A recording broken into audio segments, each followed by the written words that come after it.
All right, guys, welcome to another live beer review. Well, it's not a beer this time, but number 19. So we'll have to try and figure something special for 20. And something a little bit different for two reasons. First, it's a homebrew, and secondly, it's not a beer. So I think before we get into it, let me introduce you to Dean's Beer Reviews, regular Hello. co-host. And it's been quite a while since we did our last hangout. I can't even remember what we did, mate, to be honest, on the last one. Was it the Adnams Ghost Ship, or was that the one before? I can't remember. That was a fairly It might recent be, yeah. one. Yeah, it's been a very long while. Yeah. Yeah. Yes, indeed. And yeah, so joined by Dean again. And before we get into the actual review, a big thank you and shout out to Tony Howard here on YouTube from the Brewcher community, who sent us both a couple of little boxes with some beers. I think I've got a couple of the beers that he sent me reviewed on the channel, but yeah, so we thought that we might as well do a live review of one of the things that he sent us. And I was planning on doing a sort of a head-to-head, but I couldn't get the actual cider in question. But basically, what we have here is a sort of, I don't know if it'd be classed as a clone or just like an adaptation or attempt at the Jack Daniel's Tennessee cider. But this is pretty much like a supercharged version, and Tony himself doesn't really know what the ABV is. And we think it's around 12 to 14%. So Yeah.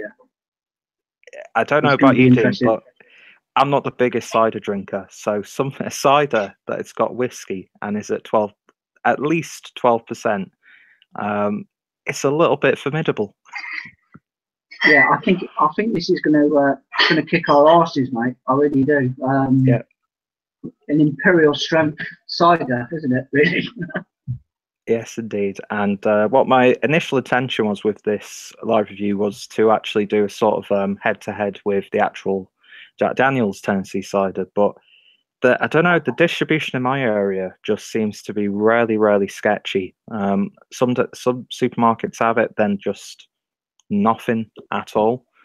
And not even the one that we're seeing it a lot in Tesco's was stocking it. So yeah, it could actually be a good thing because I found it very hard to get hold of when I think it was launched back in the summer, wasn't it? Yeah. And I managed to get a bottle from I think it was a Londis or somewhere like that I got mine from. None of the supermarkets at the time stocked it. So it was a very hard to get hold of beer. I mean, I watched Harry and King Bunk's review on it, and that's what intrigued me with getting a bottle. And now it's in the supermarkets, but you see it and then you don't. It's the same here, mate, as well. You know, you go into Sainsbury's and it's on the shelves, and then you go in there a couple of days later and it's gone. Yeah, so it's one of them weird ones. The like pricing for it's as if it was never there in the first place. So yeah, it's a funny one. Yeah, but yeah. So ciders, aside from like drinking them when I was a teenager, in sort of like snake bite form, I've not really had too much. Although I did really enjoy the actual Jack Daniel's cider. I thought that was a really good like balance of whiskey and apple cider. Very refreshing. Oh yeah, perfect for when it was first released. Yeah. So yeah, let's get this done with. And just a bit of a disclaimer in case Tony's watching. I don't know how the hell I'm going to react to this, so please don't take it as an insult. But yeah, it's not too bad on the nose for the bottle. Yeah, so far so good. I mean, I have opened mine before, but I didn't have any of it. I was over Christmas. I was like asked, Peter, what the hell is in that bottle when it was in the fridge? So I was like, oh, it's a homebrew cider. And they go, why aren't you drinking it? It's been in there for absolutely ages. And I'm like, I don't know. I'm just waiting for the right moment for it. So my family have tried it, and I won't give away tasting notes, but they didn't like it. But yeah, so I don't think any of us are big cider drinkers, so I wouldn't really take that with anything. So, but yeah, that is really nice and hazy, nice and cloudy. Really. Yeah, sort of like a lemon drop color for me. It just looks like one of them sort of like they're them specialist ciders that you get in like Cornwall and places like that where they're just naturally sort of cloudy, aren't they? Oh yeah, sort of like scrumpy. I don't know my. I only just know the very basics of beer, so this is new territory for me. But you know, it looks really quite nice. I mean, you could see it anyway in the bottle that it came in, but in the glass, yeah, it doesn't look too bad at all. So no head to speak of, but I don't think you'd ever expect a head. And I apologise for being in beer review mode for the rest of this review, but automatic, mate, automatic. That's actually a really nice, balanced aroma for me. That's got a nice. I'm getting more apple than anything, really. Yeah, sort of like apple juice out of a carton type deal. Yeah, I'm not getting no booze coming up the nostrils whatsoever. It's not just at all. Full on sort of apple core, apple. You know, it's just screaming apple to me, really. Yeah, not too sweet. I mean, you do get that sort of like, you can tell it's Jack Daniels. That's I don't know. It's just got that to me. It's just got. I don't. It might not have.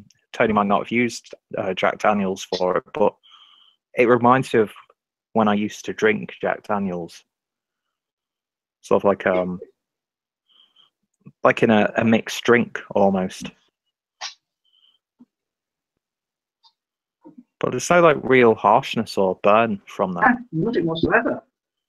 It's it might be one of them deceiving sort of drinks. You know, it's got a massive ABV to it, but you might not be tasting it. We'll see. Yeah. But yeah, anyway, so far so good. So let's give it a taste. Yeah. Cheers, mate. Cheers. Cheers, Tony. Cheers, Tony.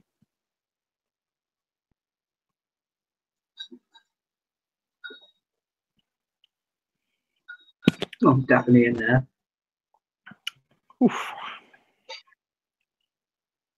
Yeah, that Jack Daniels, that whiskey comes out a hell of a lot more than the nose would suggest. Yeah, I don't know what to make of that.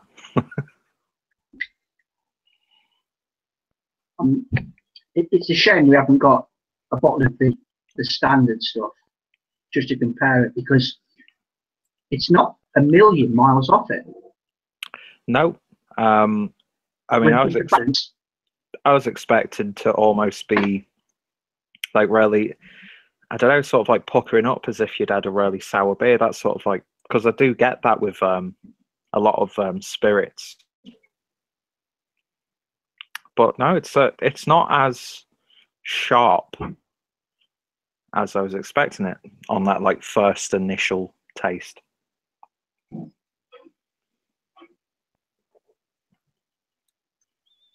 getting a lovely sweet apple. Interesting to know what sort of apples is used in that. There's a little bit of a sharpness to it, isn't there? Yeah. And then boom, that Jack Daniels, I'm presuming, on the back end, the warmth and all that, you know, the peatiness, the you definitely detect it.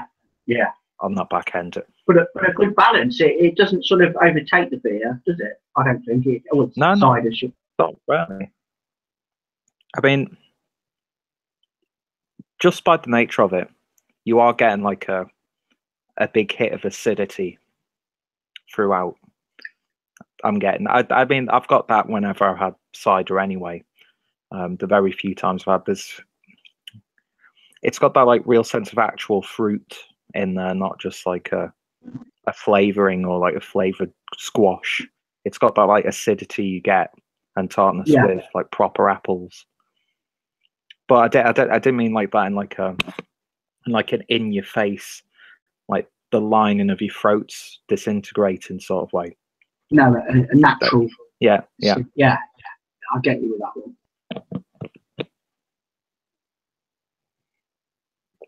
Yeah, it's definitely a sipper for sure, just by its nature.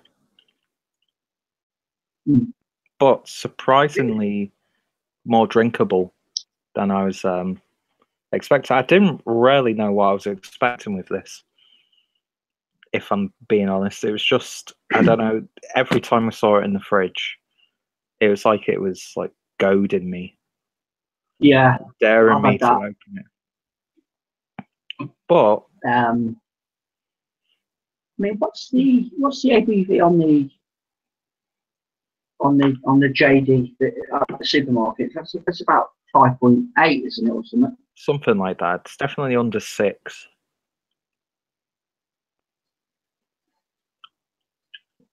It's not far off it. It really isn't. No. And I don't think that ABV. I mean, we've got no facts to back it up or anything like that. I don't think it's as high as we think it is when we were saying around about 12%. Yeah, ABV. You definitely it's not coming across like that. No, you're definitely not getting that impression at all. And I'd imagine with something like cider in this sort of form, it would be so much more harder to mask the alcohol in something like this. Definitely. Okay, yeah.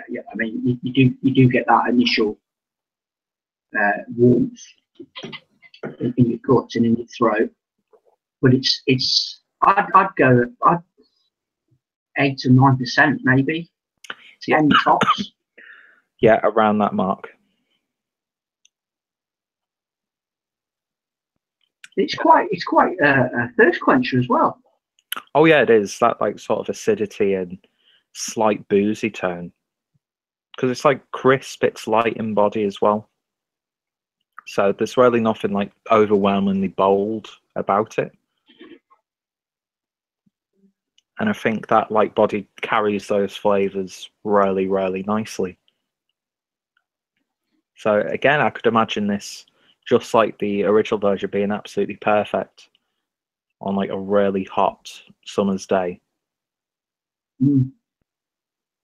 This has got more of a real apple taste to it than the original, which is sort of not synthetic or anything like that, but I think it's just got a different sort of a different sweetness in it. Yeah. This is like the sweetness coming from it is all from the apple, and nothing else really. Nothing else has been added to it from what I'm getting off the palate.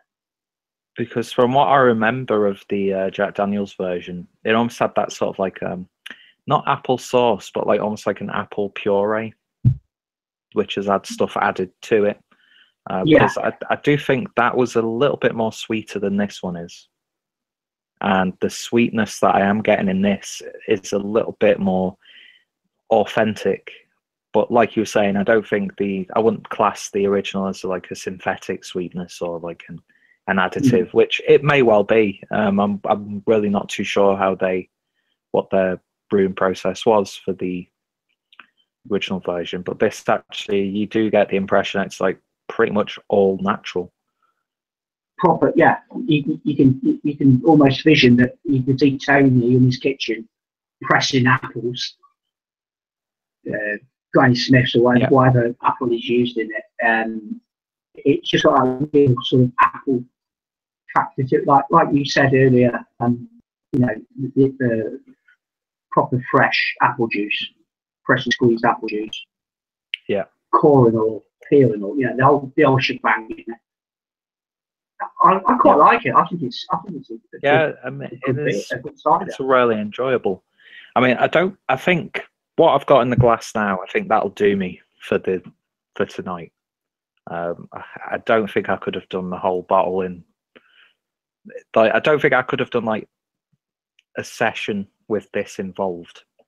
It's just not one of those sorts of drinks for me. It's one that you just have, you know, a nightcap sort of thing, or if it's summer, you know, after you've done like the garden or something, and you're feeling a little bit sluggish, the heat's getting to you. This, it has that sharpness, and it just picks you up a little bit.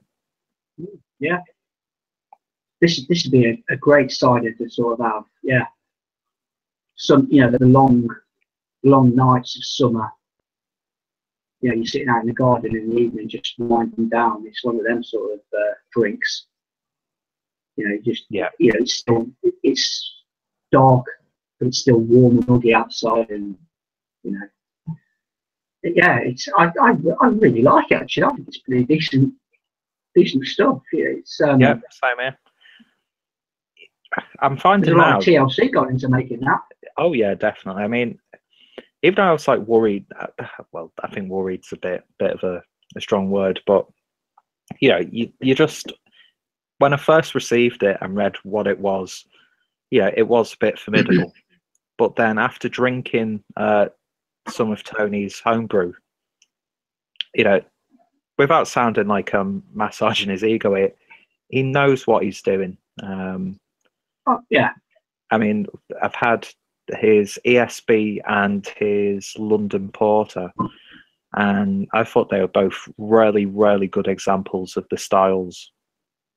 And just from hearing other people's opinions on Tony's brews on YouTube, you know, you always knew that it's not going to be like drain pour because of quality.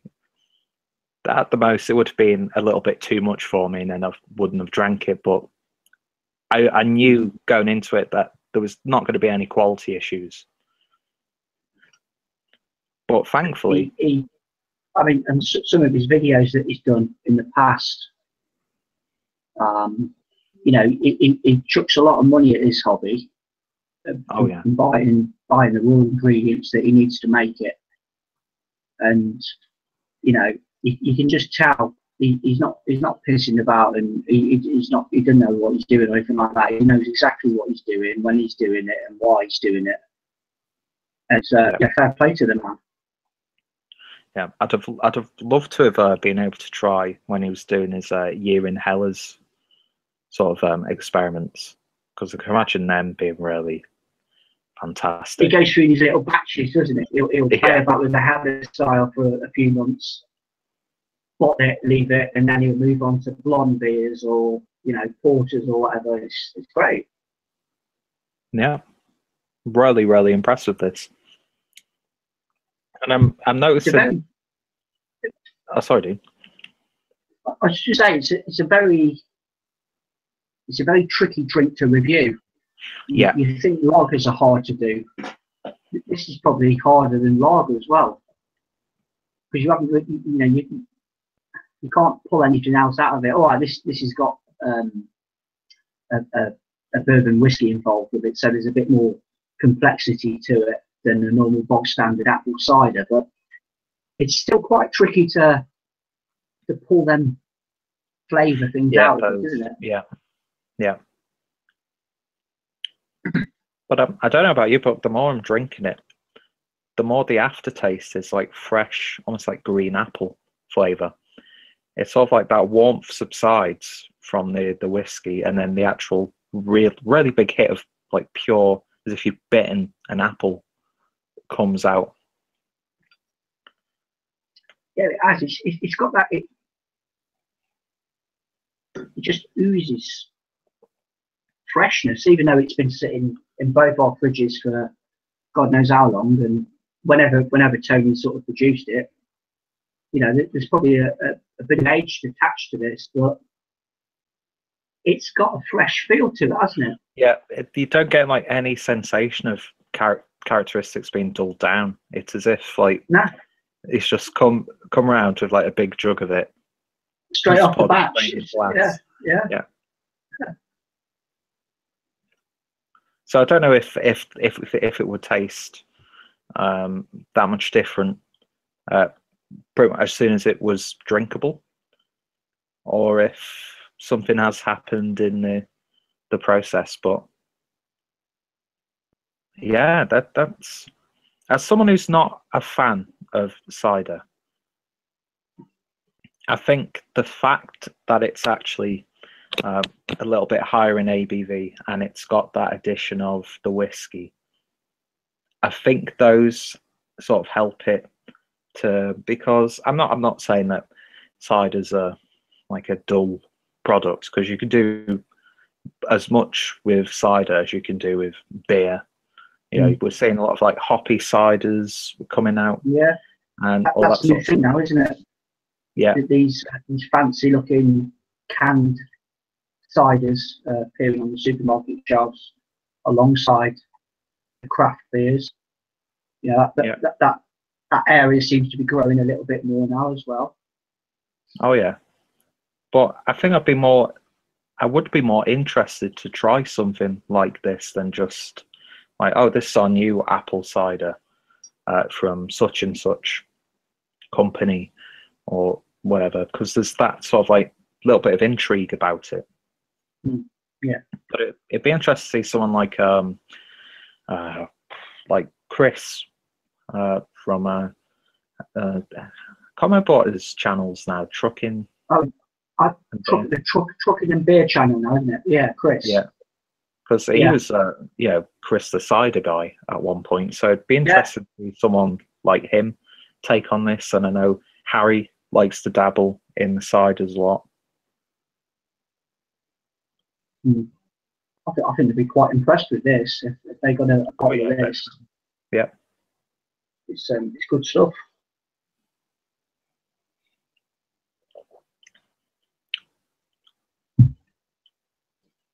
Yeah, it's simple, and it's a really good combination. I find apples and whiskey. Even I think there are apple whiskies out there, aren't there? I'm sure I've seen a Jack Daniel's one. I think, did they do a Christmas one? Is it Winter Jack or something like that? That's an apple cinnamon spiced bourbon. I think so. Yeah, I think something along what I've seen. Something along them lines. Yeah, I think it's a nice little pairing. It works. It works well in that cider. It works well in beers, as we know. Yeah. Yeah. And I think something like this would probably intrigue me to actually try a few more ciders every now and then, because it's just something a little bit different from like the perspective of someone like me, and to an extent like you, who we concentrate more on the beer side of things, even though we both like to dabble in the spirits every now and then. But I know for me personally, I don't really stray away from beer all that much, no matter what the situation or the occasion. If we're going around to someone's house or there's a party or something, I'm always more inclined to take like a 6-pack of beer with me, as opposed to getting like a bottle of Coke and like a Captain Morgan's rum, that sort of thing. Yeah, same here. I'd feel more happier around beer. Yeah. That's not to say it's sometimes nice to, not that beer is my comfort zone or anything like that, but nice to step out occasionally and mess about with different sort of alcoholic drinks. It's just nice to sort of try different things, I suppose. you're still intrigued by things, aren't you? You know, branding and flavors and all that. Yep. But yeah, no, it's like, how would you rate something like this as well? I don't know. It's this like this sort of iffy situation with something like this. It's. I mean, if we said collectively, if we said 1 out of 10 or 10 out of 10, it wouldn't mean jack shit to anybody else but us and Tony, would it? Yeah. Because it's just them three that, you know, me, you, and Tony are the only ones that have tried it. All right, there's probably a few other Tony's friends out there that have had a few samples chucked their way, but I think it's a nice experience. I'm enjoying what I'm drinking. And I've no complaints having another one. If I ever did get the chance to try it again, I wouldn't say no to it. I think it's worthy of the second offering. 8 out of 10. Yeah, same here. Same 8 out of 10, just purely based on enjoyment factor. And I'd say that this is a bit more of a tastier experience than the actual Jack Daniel's Tennessee cider, which itself is really nice. I did enjoy it, but this just seems to have a bit more character to it. Yeah, and it's for the want of a better, it's microbrewed, isn't it? Big time. Yeah. It hasn't come from a big organisation. A bloke in his kitchen. Yeah. You know, and all that. Yeah, not even doing it for profit or gain, just for the passion of it, and you get that passion, pure passion. Yeah, big time. Yeah, and I got that with the bitter that he sent me and his porter that he sent me. They all three of them have had that like little personal touch that you wouldn't get from like a big batch, even like in a small micro brewery or small craft brewery. It's just I mean, I said to Peter before we went on there, when Tony sent me a few beers, I've actually done a video. I think it was a pale ale that he sent me. I'm yet to upload it, and I will get around to doing it at one point. No spoilers in or anything, but I will publish it. And I think he sent you a bottle of Papagayi as well, didn't he?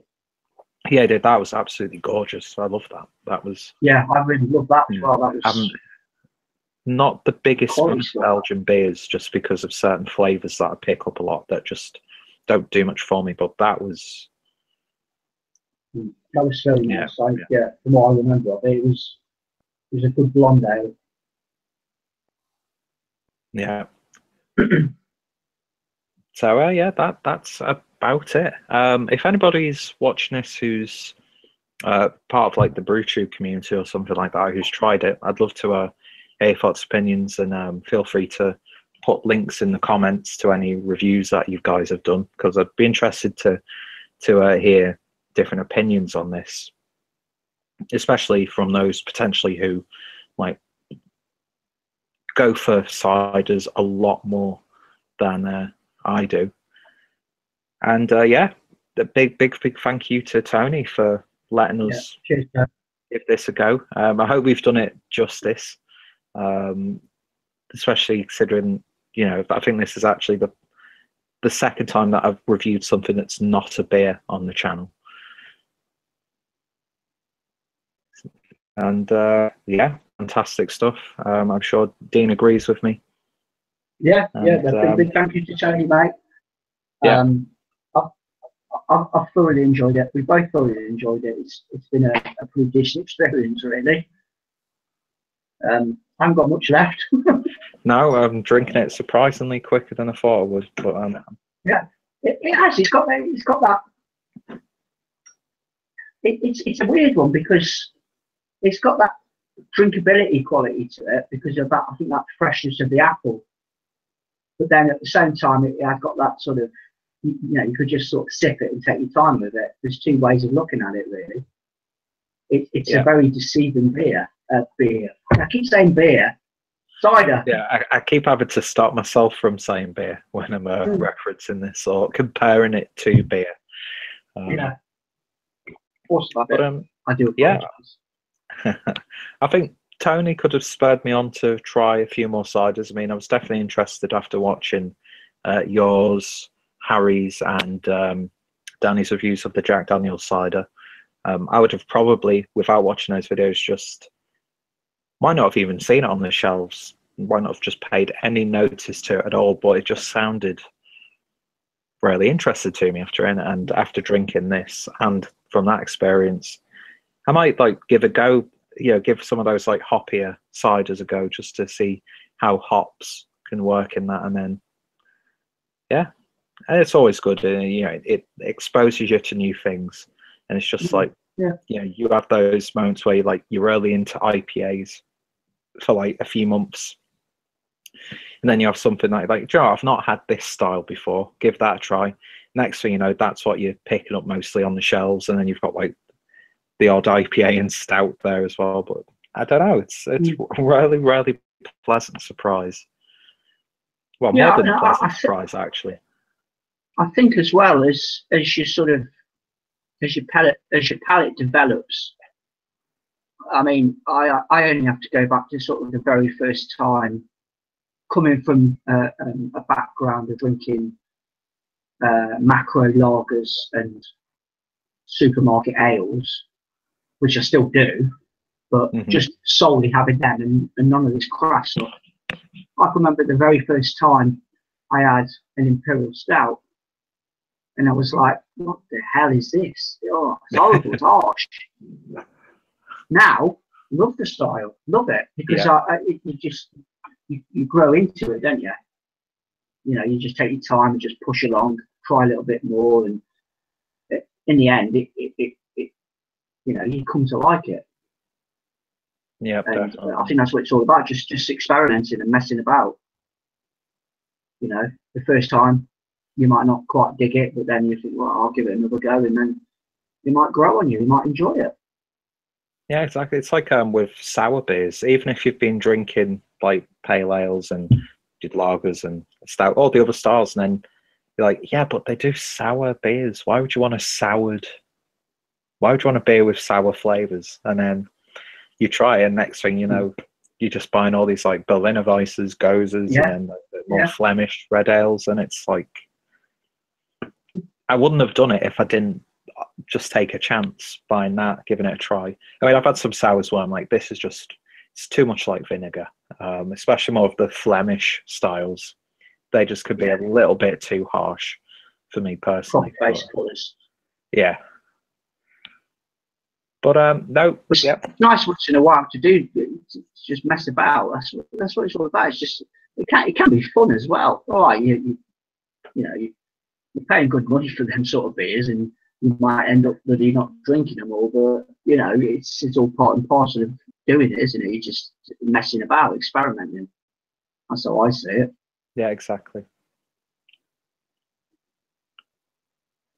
So I'll quickly have a look at the comments and then we'll wrap this up. Been a considerably shorter one this time. Craig from Kent Beer Reviews wrote, hey guys, just about to have dinner, we'll watch the rerun. Hope you enjoyed the video when you watch it, my friend, and hope you enjoy your dinner. And then Thomas McCarthy's just said hi. Hi Thomas, hope you're doing good. Hi Thomas. And yeah, so if anybody watching this when it's uploaded has any thoughts, opinions, or if you can recommend any ciders that, you know, because we could potentially do another live review of some ciders or whatever that we find. There's really no limit to these sorts of things. And yeah, so any recommendations, thoughts and opinions, all very happily received. Not sure what we'll be doing next time, but since it's number 20, we could potentially see if there's anything special that we could do. And yeah, of course, please go over to Dean's channel. Check him out already if you haven't done so. And his link is in the description. And of course, check out Tony Howard. Big H Brewing is his sort of handle that he does for his homebrew stuff, if I remember correctly. Yeah, Big H. Yeah, but yeah, check out Tony Howard. Massive thank you, Tony, for giving us the opportunity to do this, and for the other beers that you've sent. I was just telling Dean before we came on, I've got a chocolate mead that Tony sent to me, which I'm waiting for the right moment and occasion to open that one, because that sounds absolutely fantastic. But yeah, so thank you all for watching. Thank you to Dean for joining me once again. Always a pleasure. You're welcome. And yeah, thank you to the people commenting and the people who may comment when this goes live after the upload. And yeah, we shall see you all next time. Cheers, guys, and take care. Cheers.